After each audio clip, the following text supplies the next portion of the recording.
more than 70,000 Americans died from fentanyl.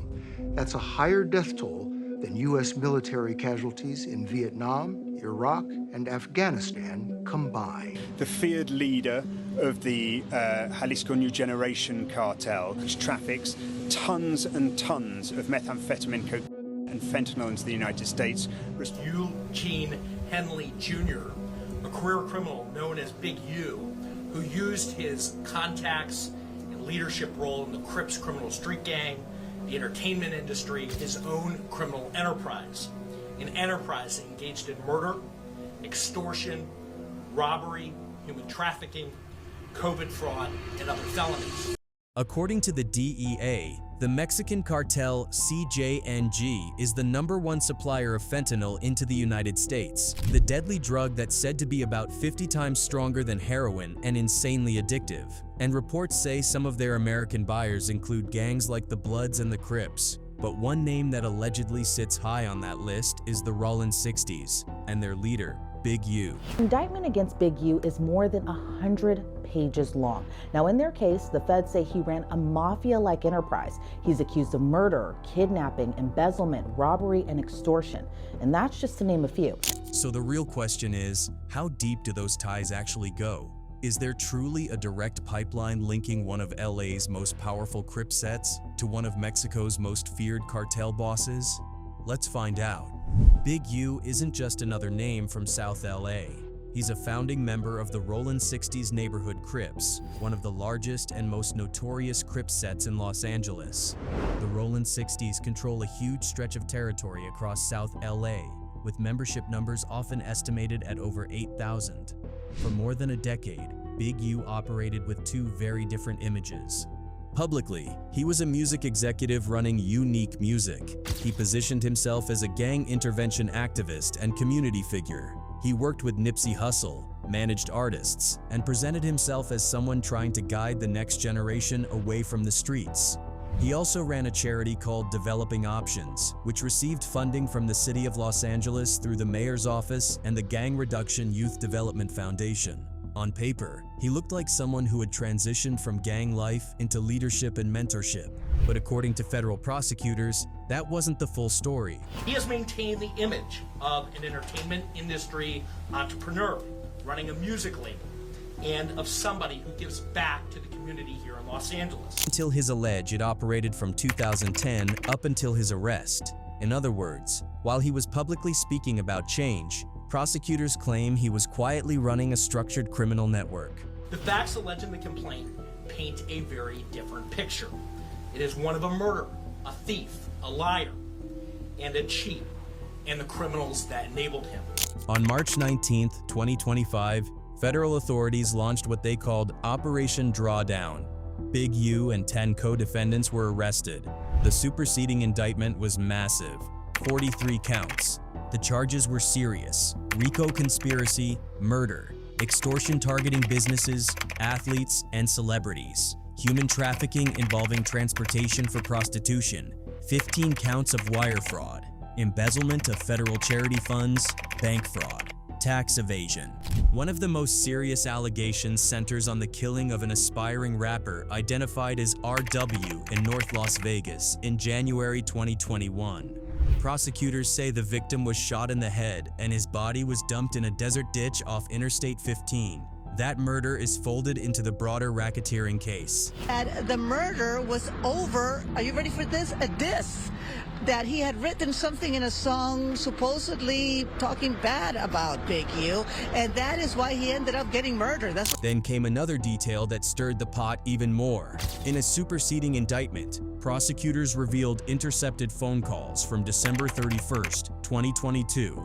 In those wiretaps, Big U allegedly said he was bigger than Nipsey Hussle. He claimed he had disciplined Nipsey and that he was bigger than any other Rollin 60. Now, to be clear, the indictment does not charge Big U in connection with Nipsey Hussle's murder. Eric Holder was convicted and sentenced to 60 years to life for that crime. But the wiretap revelations reopened long-running suspicions and reignited debates in the streets and online. When authorities executed warrants tied to the investigation, they seized 49 firearms, 10,000 fentanyl pills, 5 pounds of methamphetamine, and large amounts of cash from Rollin 60 members and associates. That drug seizure alone raised eyebrows. 10,000 fentanyl pills don't just appear out of nowhere.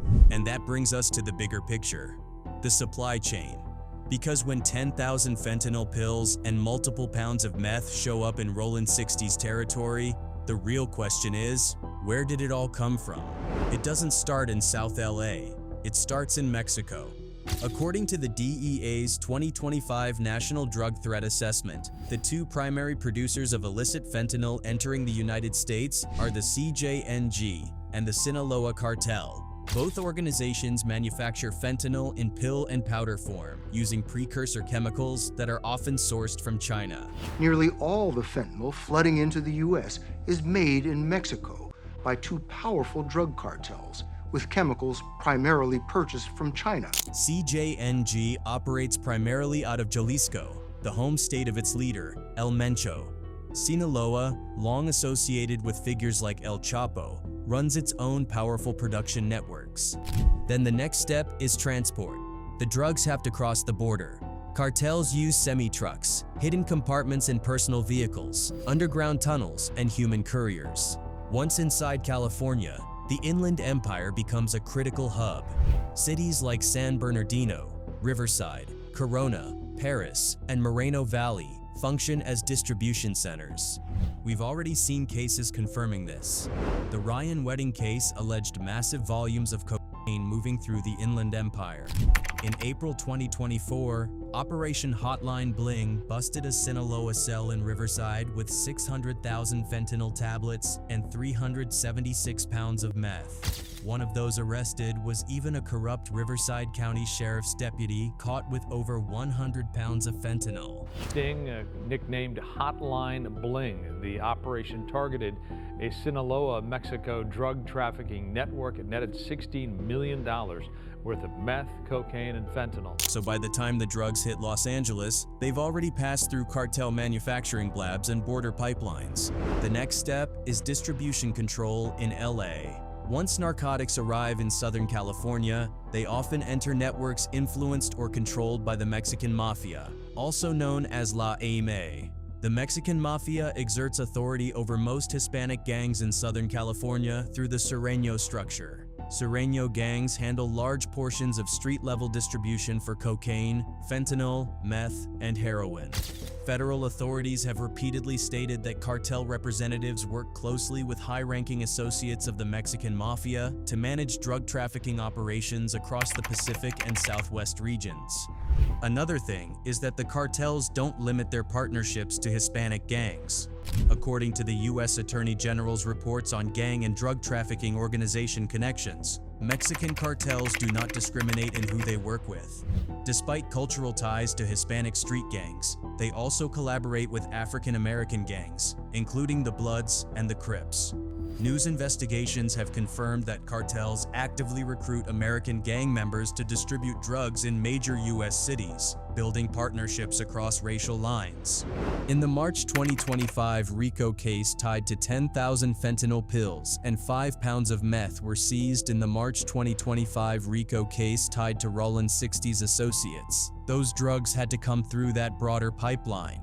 The DEA has stated that virtually all fentanyl in the United States originates from either CJNG or the Sinaloa cartel. So while there may be multiple middlemen, multiple handoffs, and multiple street-level distributors, the origin point almost always traces back to one of those two Mexican cartels. Now let's talk about the actual receipts. The DEA and DOJ have been documenting it in real time. The DEA has repeatedly described CJNG as one of the largest producers and traffickers of illicit fentanyl into the United States in both powder and pill form. But Los Angeles isn't just some random stop along the way, it's a hub. In September 2025, the DEA ran a week-long national operation targeting CJNG. The numbers were massive: 670 arrests, over 1 million counterfeit pills seized, more than 92 kilograms of fentanyl powder, over 6,000 kilograms of meth, nearly 23,000 kilograms of cocaine. Agents from 23 field divisions were involved, and California was one of the primary target areas. That tells you how central Southern California is to cartel logistics. In February 2025, CJNG was formally designated as a foreign terrorist organization by the Trump administration. That move escalated the U.S. government's posture toward the cartel. Just days later, on February 27th, the U.S. secured custody of 29 CJNG defendants from Mexico. These weren't low-level players. They were facing charges that included racketeering, drug trafficking, murder, and money laundering. The pressure on CJNG was clearly intensifying. Now bring it back to South LA. When Operation Drawdown hit in March 2025, and authorities seized 10,000 fentanyl pills, 5 pounds of meth, and 49 weapons from associates tied to the Rollin 60s orbit, that stash didn't materialize out of thin air.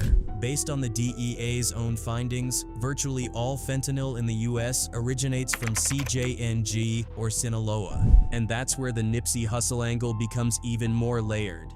Nipsey was a Rollin 60s member from a young age. He grew up on Crenshaw Boulevard. On June 17, 2017, he opened the Marathon clothing store at Crenshaw and Slauson, the same corner where he and his brother had hustled t-shirts and CDs as teenagers. That intersection would later be renamed Nipsey Hussle Square after his death. On March 31, 2019, Nipsey was shot and killed outside Marathon Clothing by Eric Holder, a former associate. Holder was convicted of first-degree murder and sentenced to 60 years to life. Legally, that case is closed. But the bigger picture is what Nipsey was trying to build.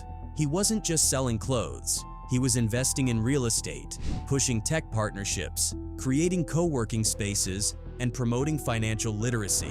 He openly talked about ownership and economic independence. He wanted to create legitimate streams of income in Crenshaw, so young men wouldn't feel like the drug economy was their only option. We come from gang culture, so we dealt with the system a lot. The father of two, known for his music, creating jobs in South LA as an entrepreneur with several businesses. Growing up as a gang member, he worked with police to curb gang violence. And that's the tragic irony. While Nipsey was trying to build legal alternatives in the same. Neighborhood federal prosecutors allege that Big U, someone Nipsey publicly worked with, was running a criminal enterprise involving extortion, drug trafficking, fraud, and more. On one side, Marathon Clothing and real estate investments. On the other, fentanyl pills and wire fraud indictments. But then, everything came full circle in a way nobody could have predicted. Big U is now behind bars fighting a sweeping RICO case, and El Mencho, the alleged head of CJNG, is dead. According to Mexican officials, El Mencho was located after authorities acted on a tip from an associate of one of his romantic partners. On February 20th, they received a concrete lead tied to a trusted man connected to one of his lovers.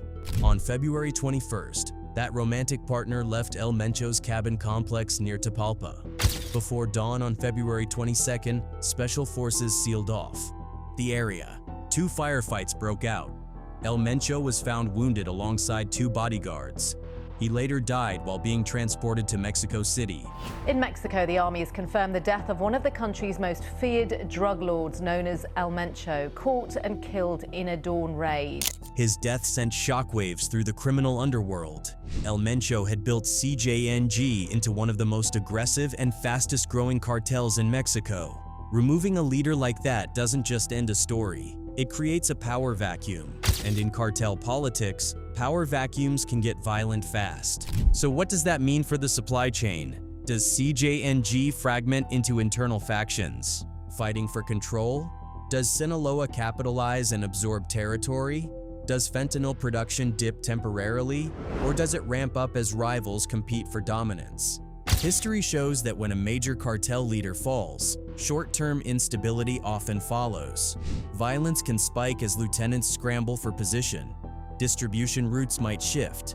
Pricing and availability can fluctuate. But one thing is consistent: the demand inside the United States doesn't disappear overnight. If CJNG weakens, Sinaloa could expand its footprint. If both face pressure, smaller splinter groups might emerge. The pipeline doesn't just shut off, it reroutes. But right now, nobody can say for sure what comes next.